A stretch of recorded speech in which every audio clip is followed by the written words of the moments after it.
আপনারা বলেছিলেন 1 কোটি কর্মসংস্থান আপনারা নিশ্চিত করবেন, কিন্তু 6 মাস হয়ে গিয়েছে। 1 কোটি দূরে থাক, 50 লাখ দূরে থাক, 10 লাখ দূরে থাক, 1 লাখ দূরে থাক, একটা কর্মসংস্থানও আপনারা নিশ্চিত করতে পারেন নাই। আমার বেকার ভাইয়েরা এখনো সিবি হাতে বিভিন্ন দপ্তরে দপ্তরে ঘুরছে।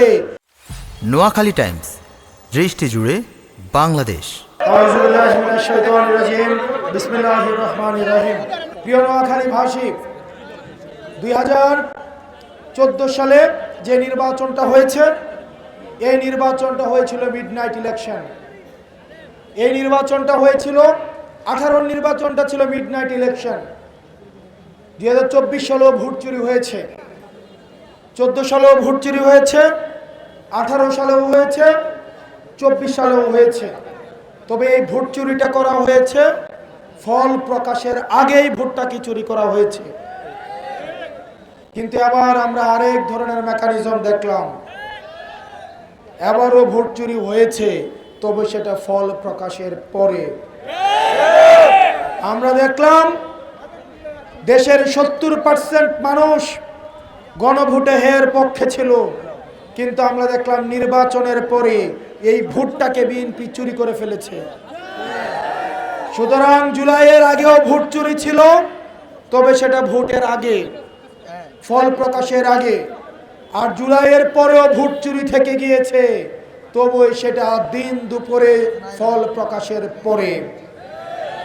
প্রিয় বিএনপি, মনে রাখবেন, এই তরুণ প্রজন্মের বিপক্ষে গিয়ে আপনারা যদি মনে করে থাকেন যে আপনারা দেশটাকে সুপথে পরিচালিত করতে পারবেন, আপনারা সংস্কার করতে পারবেন এই জনগণের বিপক্ষে গিয়ে, তাহলে আপনারা ভুল ভাবছেন।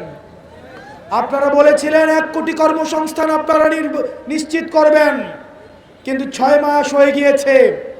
1 কোটি দূরে থাক, 50 লাখ দূরে থাক, 10 লাখ দূরে থাক, 1 লাখ দূরে থাক, একটা কর্মসংস্থানও আপনারা নিশ্চিত করতে পারেন নাই।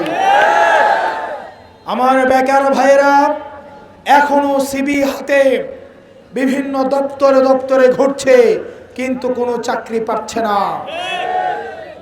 অন্তর্বর্তীকালীন সরকারের সময় আমরা দেখেছি,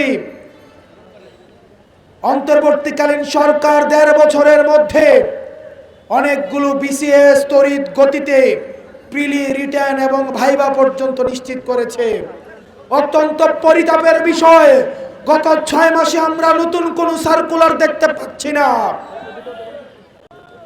বেকারদের কর্মসংস্থান নিশ্চিত করতে পারে নাই।